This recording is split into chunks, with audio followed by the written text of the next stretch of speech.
Welcome back to CryptosRUs. I am George. We're all George.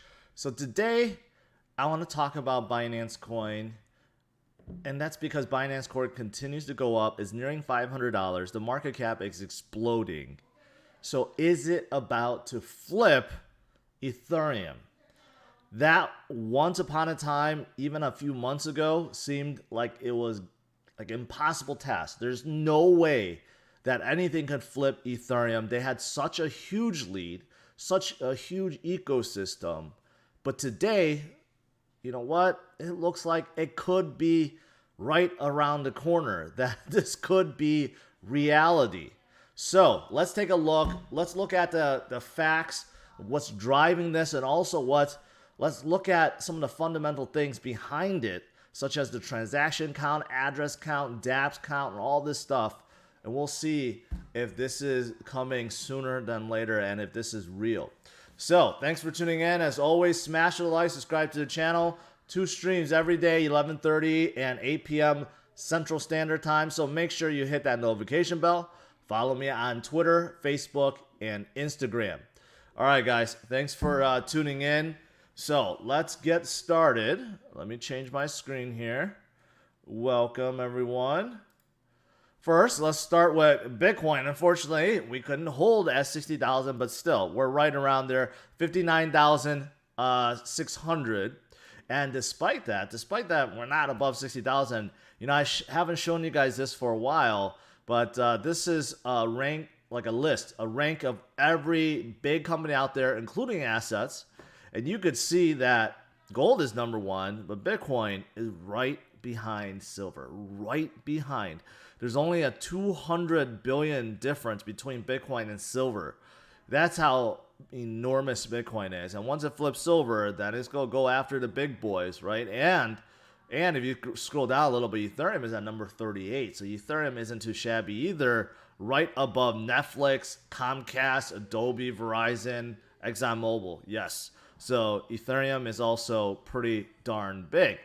Now, what's happening this week? Before I get into Binance and Ethereum, here's the thing. The biggest thing everyone is looking forward to is this Coinbase IPO. And that will happen on the 14th. So we still have, when the market opens tomorrow, there'll be Monday, Tuesday, and then Wednesday. And Wednesday is when the direct listing of Coinbase IPO is going to launch.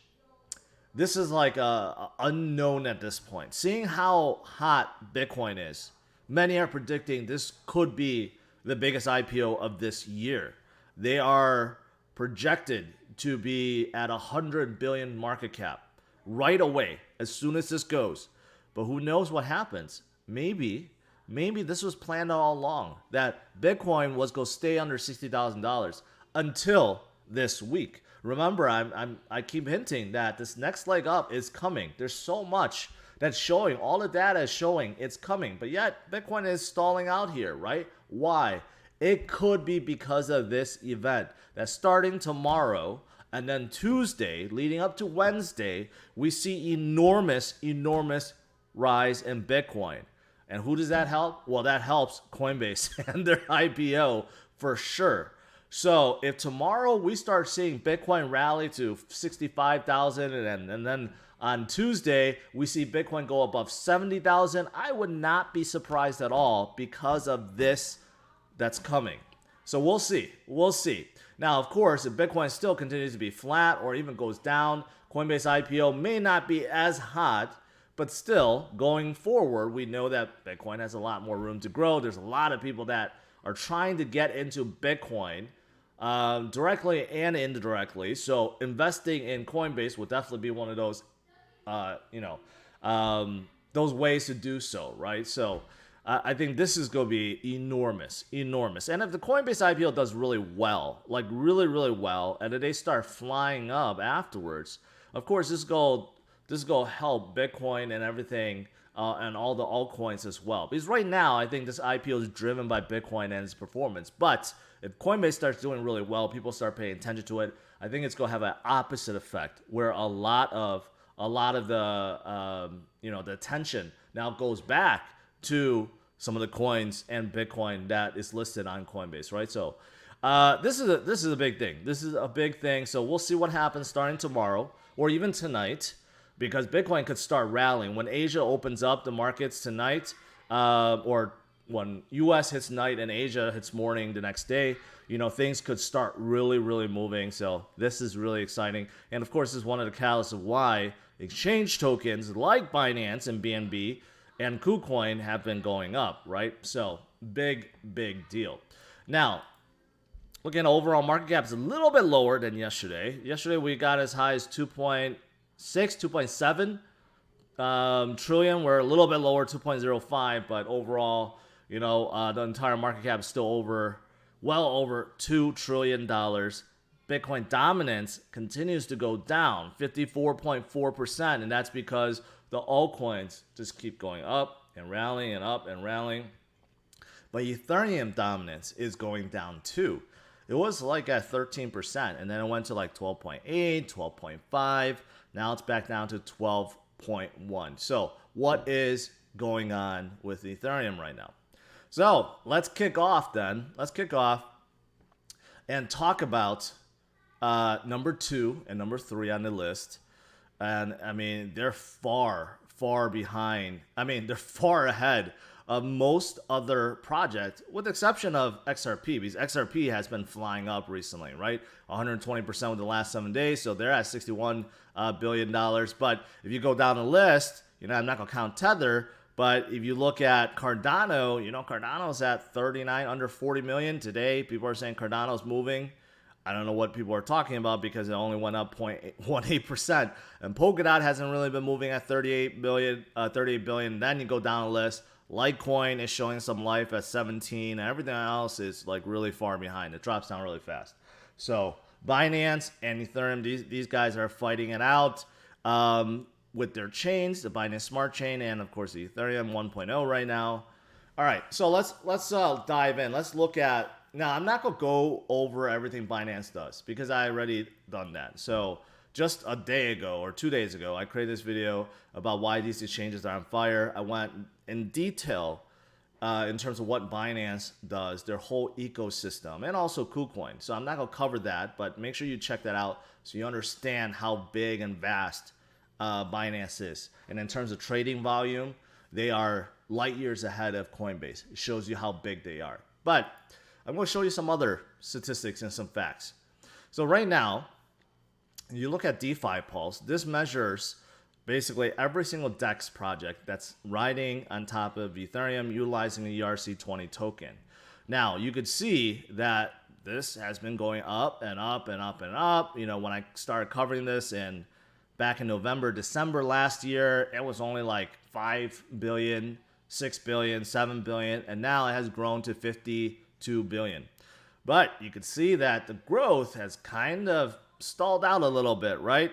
There's been some up and downs. Like here, you went 45, 46 down to 36, went up a little bit, now up a little bit, but it seems to kind of like, it's plateauing. It's not really like doing the same thing like it was before.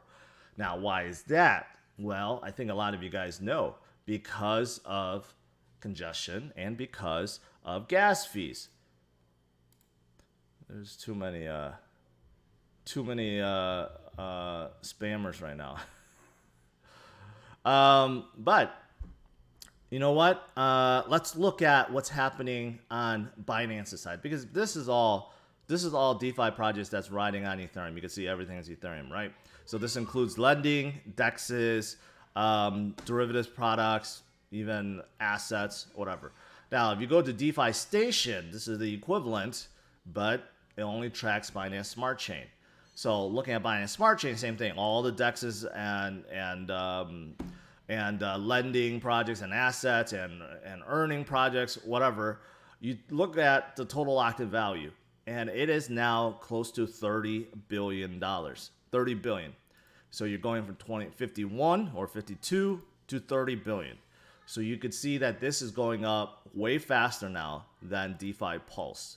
So it kind of shows you that a lot more traders are coming. A lot more traders are coming to, or I shouldn't say just trader, stakers and traders and everyone else that wants to do something in between.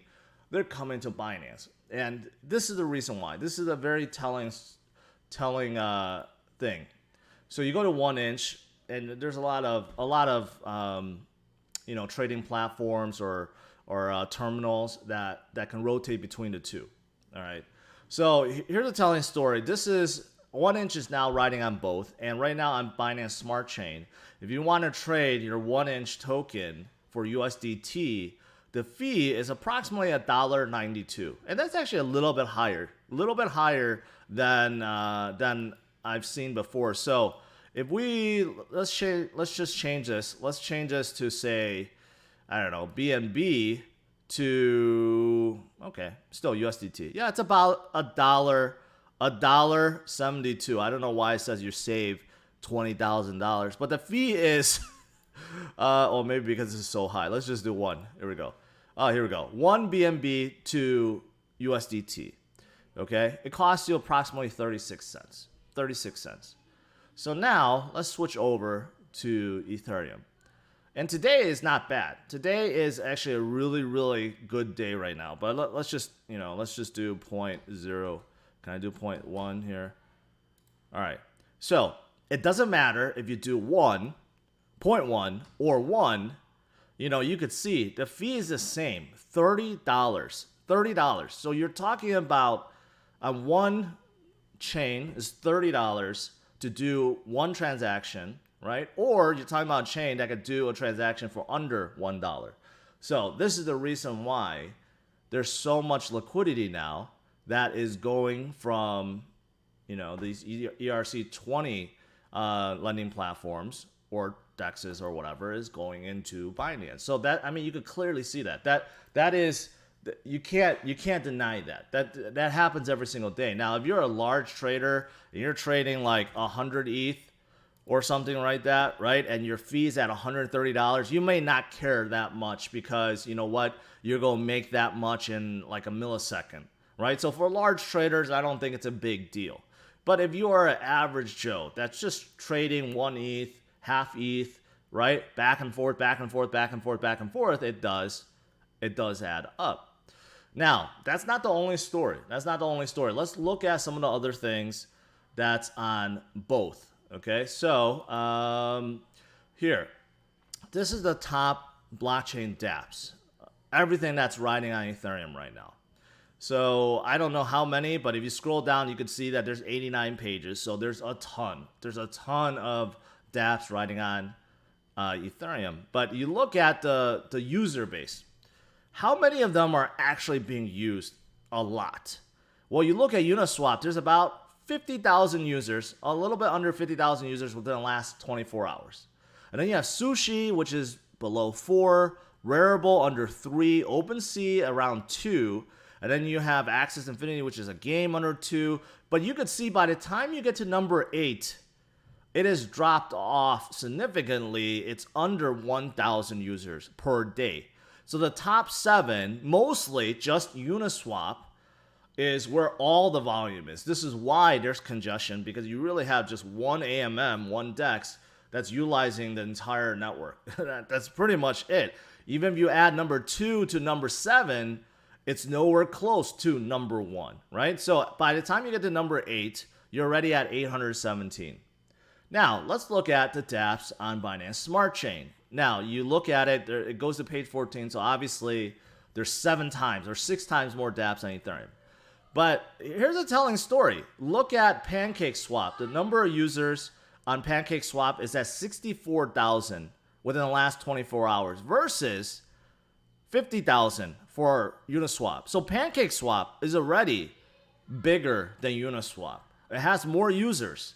It has more active users, and it has more locked-in value. So think about that for a second.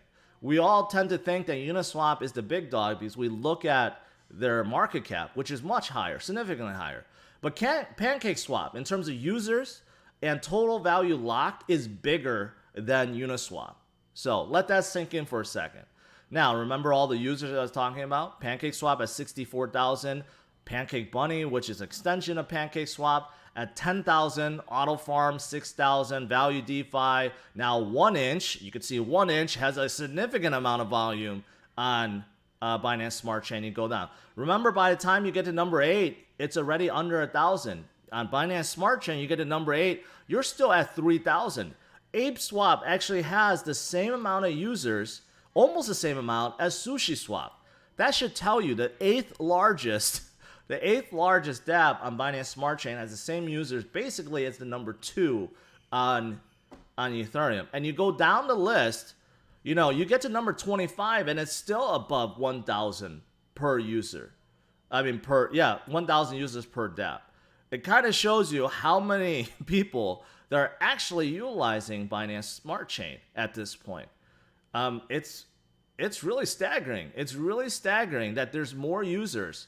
There's way more users on Binance Smart Chain dApps than Ethereum dApps right now. Despite the contrary, despite it seems like Ethereum is on top of the world. So this is pretty clear. The number of daily transactions right on top of Ethereum network, you could see that it topped out. It can't go any higher. This is the same point as 2017, 2018 when Ethereum topped out with ICOs. You could see it topped out. It can't go anymore. The network just can't sustain anymore. So it's averaging, right around 1.4. 1.4, let's round up. It haven't even hit 1.5 yet, but let's just say 1.5 million transactions per day. What is Binance Smart Chain at? 5 million per day. So Binance Smart Chain already has more than 3 times the volume of Ethereum. So again, it correlates with the dApps. There's just a lot more users on the dApps because it's a lot cheaper. It's just a lot cheaper. So if you look at that, Binance Smart Chain is already bigger than Ethereum. So what about, block times, right? Block times for Ethereum right now, it's average about 13 seconds for block time. That's not too bad, right? As long as you pay the right gas fee, your transaction is still pretty quick, especially compared to like Bitcoin. It's about 13 seconds. You look at Binance Smart Chain, it's at 3 seconds, and it's consistently at 3 seconds. This is not so consistent. Sometimes it jumps up to 30, sometimes it jumps up to 20, 17, but you could see that it does tend to jump whenever there's, something going on. This is going back all the way to 2016, guys, so this is not recent, but still, you can see that this is pretty darn consistent, right?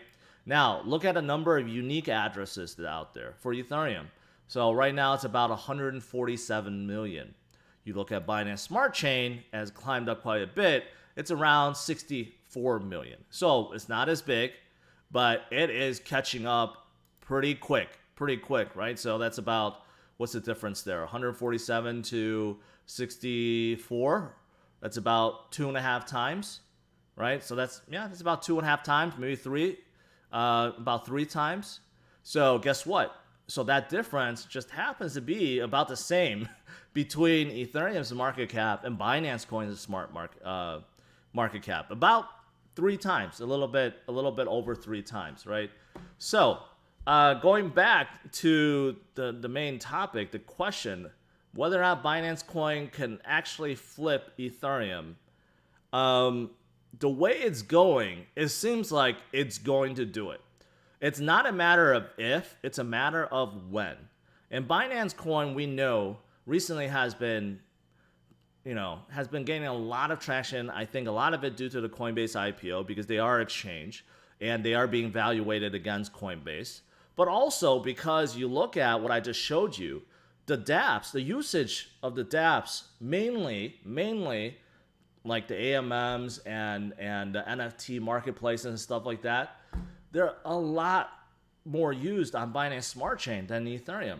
I mean, 3 times as much volume on Binance Coin right now versus Binance Smart Chain, versus Ethereum. So, I mean, that's a very, very telling story. And I showed you guys the example of Uniswap. Uniswap is at $15.7 billion, sitting at number 9. And then you go down the list, one that I brought up not too long ago, PancakeSwap, when they were like, $2 or something like that, they're sitting at number 39 at $3.8 billion. There's a big gap between the two. Yet PancakeSwap has more active users every single day and has more value locked in. So it kind of shows you that that's not right. That's not right.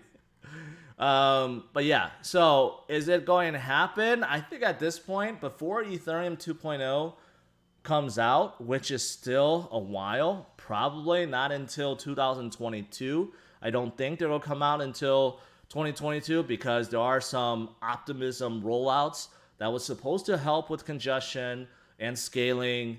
That has been pushed back to July. Actually, the last word is at least July, which could be further out than even July. It could be August or September. So during this whole time, Binance chain is going to continue to get more and more and more users. I think I had a discussion with one of my Patreon members. Like the only thing that is helping Uniswap right now is the fact that they have more trading pairs. And there's a lot more Ethereum-based projects, especially NFT projects, that are on top of Ethereum. So you can't trade those tokens yet on, say, PancakeSwap. But what if PancakeSwap opens up a bridge or utilizes some kind of layer 2 or even utilizes, say, Chainlink for this, where that they can access ERC20 tokens. Then it brings up all the trading pairs from Ethereum to Binance Smart Chain, and that would literally be the end for Uniswap if that happened. Because I think that's the only thing holding Uniswap above PancakeSwap right now is because they still have more trading pairs and more projects are on Uniswap. But if PancakeSwap opens some kind of bridge and allows ERC20 tokens to be traded, I think that could be the end. So you don't want to sleep on Binance Coin, basically, right now. I think they're doing everything well. CZ is doing everything right now. Their ecosystem is enormous, so I think it could happen. I think it can happen, and I think Binance Coin could possibly be above 100 billion in the near future, maybe even this week with the Coinbase IPO. We'll see how that goes. If Coinbase is worth 100 billion, there's no reason why Binance isn't worth 100 billion at the very least. All right, guys, that is it. Hopefully you guys enjoyed that. Now, before I get in Q&A, I have a new sponsor for today. They are Smart MFG, which I've covered before. They're all about manufacturing. They're manufacturing. They're a token that's created for supply chains with manufacturing, and they could do a whole lot with that. There's automation that you can do, right, in terms of agreement, workflow, documentation, incentive programs for even sharing data. They could do that. There's incentives that you could do so that, you know, invoices and so forth could be paid early, and there's incentives. Of course, there's other things that you could do with that with smart payments. Again, it goes back to like automation, partner integrations, and they're into layer technology. So they're in it all, but they wanted to announce that they are actually coming out with their own NFT marketplace, which is kind of unique. Why would a manufacturing supply chain project need to come out with NFTs? Well, obviously, they're taking advantage of what's going on right now. NFT is very hot and it's very early, but they want to expand this so that 3D modelers, industrial designers, mechanical engineers, architects, automotive, aerospace, novelty, anyone that's in the space that needs to produce something can come out with an NFT, and you could do very creative things with it. For example, you could create an NFT of a product that you're selling and utilize that as a way to authenticate it, or you can also utilize it as a way to sell it, right? So there's a lot of things that you can do with NFTs, and that is why they're getting involved right now. Definitely timing it right. Definitely timing it right.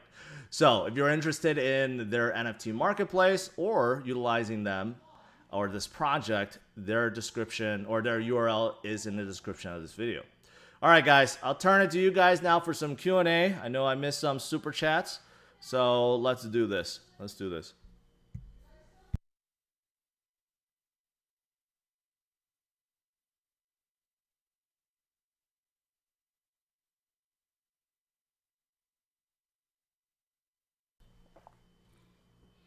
I've been hearing more people complain about Voyager, and I think some of those concerns are legit. I'm gonna try to get Steven Ehrlich, I think that's how you say his name, from Voyager on, because yeah, there's a thing where there's a sell limit of 5K at a time. There's some people that's having some withdrawal delays too. So I would like to get him on and just talk to him about like some of these issues. Yeah.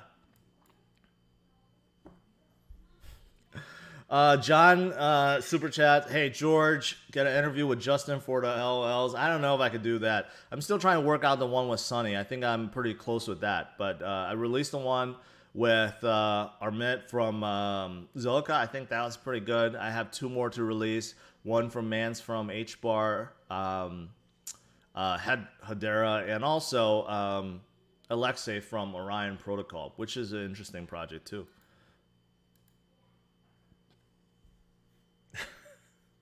Sneaky says, only flipping that what happens, BNB Moon Boys flipping my burgers. That sounds like a lot of jealousy. It sounds like you're a ETH holder and not a BNB holder. I've always said, be diversified, right? 25% in big caps does not mean that you need to hold one. But yeah, there's nothing wrong with holding Ethereum, but you probably lost out on a lot of gains, that's for sure. Caliper voice chain.1 decentralized Twitter on Binance chain. You know, Twitter is a project that should have never gotten big if you think about it. So I don't think voice chain.1 will do well. Twitter, if you think about how astronomically hard to get a social network like Twitter to get going, I have no idea how Jack pulled it off. To have a platform where all you're doing is following someone else is very, very, very different. Very different. I'm still amazed that he got Twitter off the ground. I still don't get it. The Viking asked about Omi, Ecomi. I think they're good for NFTs. They stalled a little bit, but I think they have the licensing to go far. Marcel, shout out from South Africa. What is going on with Chili's? Is Reef dead? And I don't know what Bostonia is. I never liked Reef. Too much controversy, too much shilling. Chili's is kind of stalling because NFTs is taking a little breather. There's too many like copycats out there right now. So I think the ones ultimately that will have the licenses will stay around. Everyone else is just, it's gonna die out. And I don't know the last one. Donnie says decentralization doesn't matter. People just want to make money. Honestly, that's the truth. That's the truth. Most people in it don't. It's not that they don't care, but they're in it to make money, right? They're in it to make money. Ideals is great, but when people are making money, that trumps everything else. Now, that shouldn't be the end-all, be-all. A lot of people want to see centralized entities be replaced with decentralized entities, right? But with that said, I think most people still care about making money first. What's your price prediction for ONE and ADA? Cardano, I think, will continue to do fine. They always go through cycles up and then stalls, up, stalls. So, I don't know. They'll do fine. I think they'll do 10x from here. As long as Bitcoin goes up 10x. And Harmony, they stalled out quite a bit. There's been, I think, some FUD holding them back, but they'll get through it. They're a very promising project. One of the ones that competes with, you know, the big boys with their sharding chain. So I think they'll do really well. Space Boy, I just got done saying that may be true, although CZ says that's not true. But, you know, ultimately, people just want to make money. What are your thoughts on Nexo and why is no one talking about? That's a good point. They've been around for a while. They compete with Celsius and BlockFi. BlockFi came out of nowhere because they got a lot of big backers like the Winklevosses and stuff like that.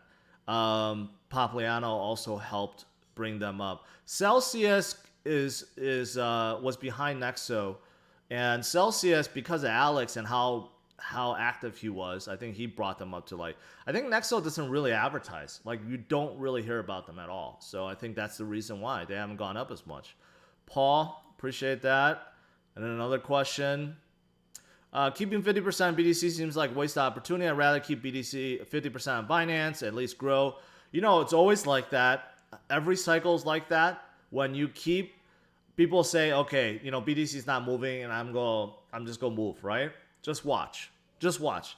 As soon as you do that, like I said on Monday and going forward because of IPO, if Bitcoin starts to pump very big, let's say it goes to 65, 70, 75, 80 really quick, right?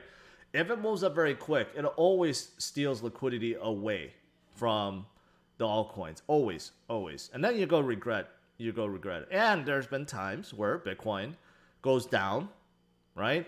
And the altcoins get murdered. So I still don't advise going below that. Maybe a little bit, but still.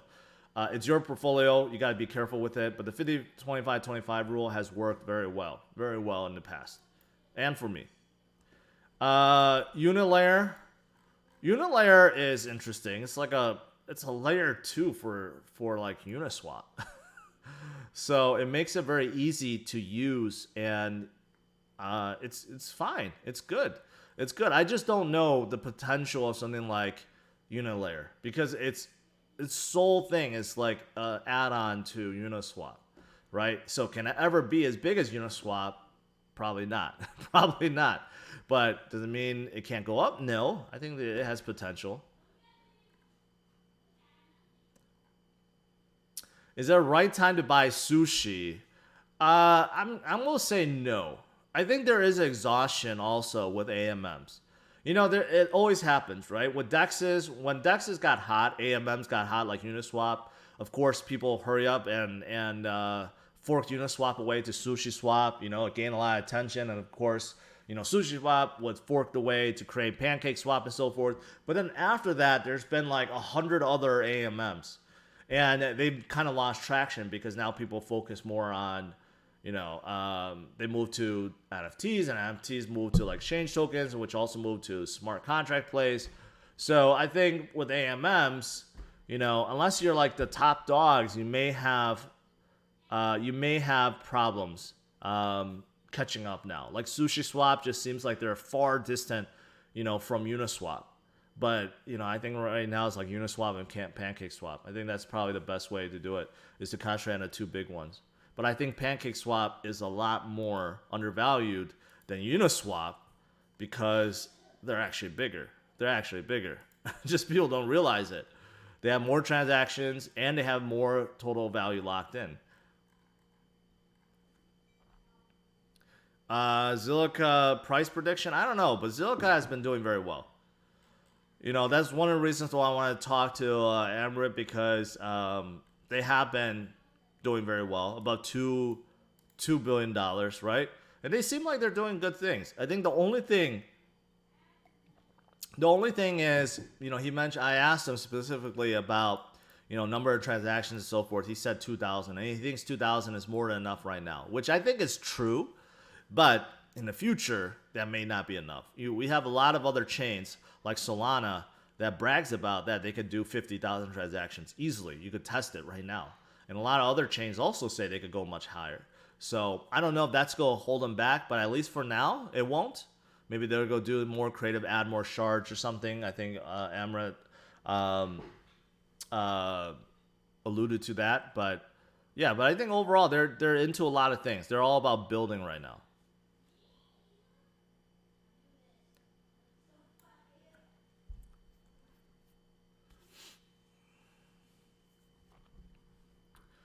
Siri, nothing compares. Nothing compares to Anchor. I think people, as a Kosh? Okay, I'm sorry. I thought you said Anchor. Siri looks interesting, but they're IPO right now. I mean, ICO. So you can't get them as a normal token. They delayed it. But they look interesting, and mostly because the team looks good. They're doing decentralized data and finance cloud. Basically, they're building a cloud, but it really has nothing to do with Akash.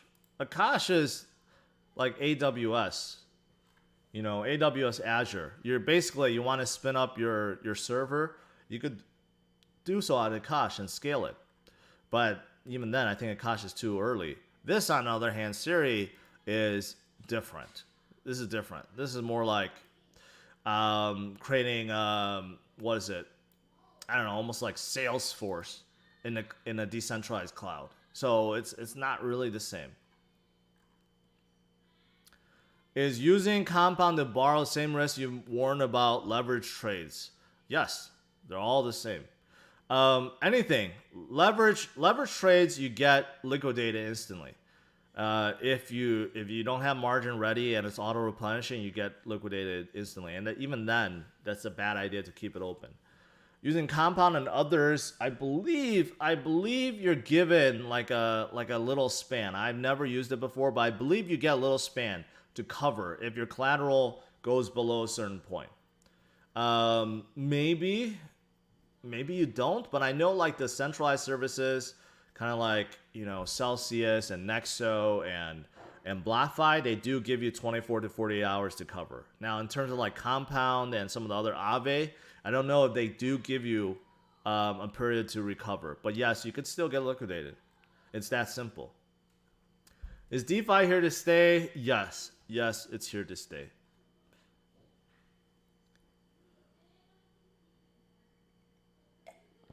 All these rumors about Walmart buying 1 billion, it probably happened already. Yesterday I showed all these outflows from Coinbase, massive outflows, and they're going to someone. So who knows? Walmart probably already bought it. Not everyone is anxious to release their news, right? Not everyone's like Tesla or MicroStrategy where they're like, hey, look, we just bought a whole bunch of Bitcoin.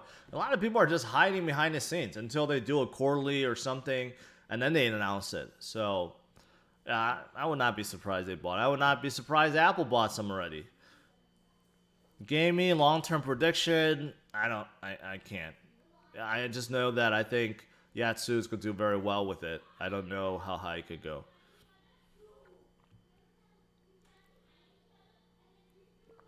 Joris asks, people call this altcoin season. What if BTC dominance increases due to various reasons? Pumps will still be called altcoin season. Yes.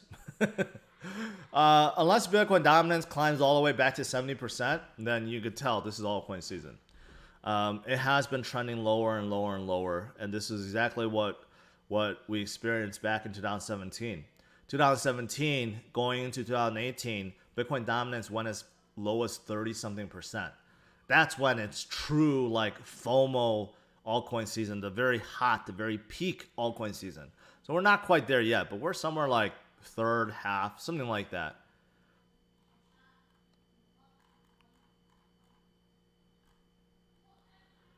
What do you think about nodes like Pack Global? I mean, sure, but there's a lot of nodes out there that you can stake with and make good interest with, right? Or rewards, I should say, not interest. So if you don't really believe in a project, then you should probably not be staking in it. Hook protocol?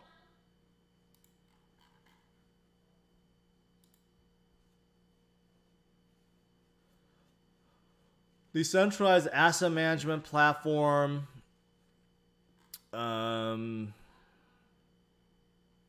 Cross-chain asset management platform for investors and professionals to unlock an entire new universe of DeFi innovations.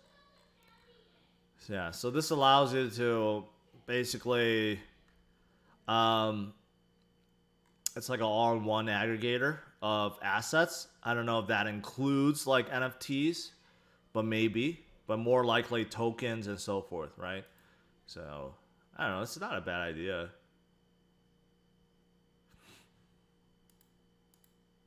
I wish these guys had their LinkedIn's put in here. He's claiming that he's a tech lead at Google and Oracle, the Silicon Valley guys. I don't have to verify that, but I think the idea is okay. I think this could work. So, yeah, not bad. Oh, horrible exchanges, though. Horrible exchanges. That'll probably hold it back for a little bit.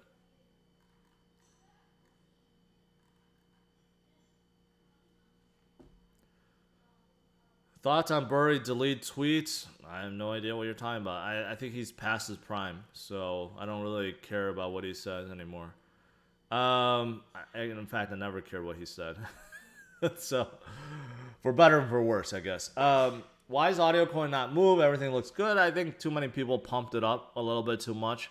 I mean, when I covered it in Patreon not too long ago, they were still pretty undervalued.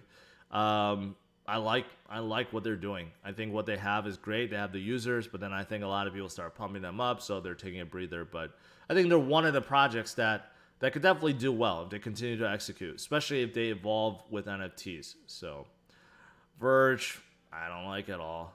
I don't like Verge at all. I don't like Wink because it's a Tron. It's a Tron Dapp. Is BPro being manipulated? Every time it gets some traction, there's huge dumps.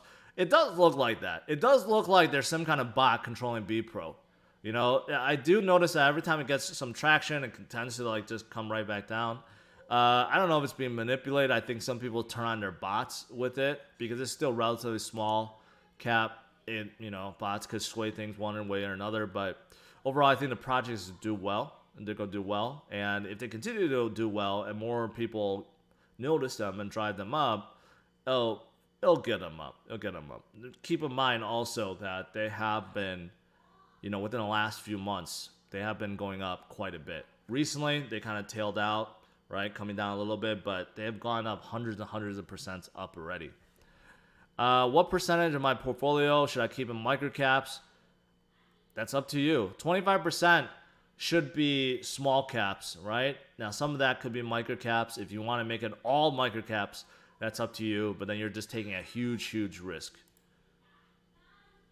You think staking cake is a good option? Well, if you go hold cake for a long time, why not, right? I think PancakeSwap is really, really undervalued when you compare it to Uniswap. What do you think about UTC? There's no future, no future. What are your thoughts on DAG Constellation? Partner with Defi? Yeah. I've looked at that before. I don't know.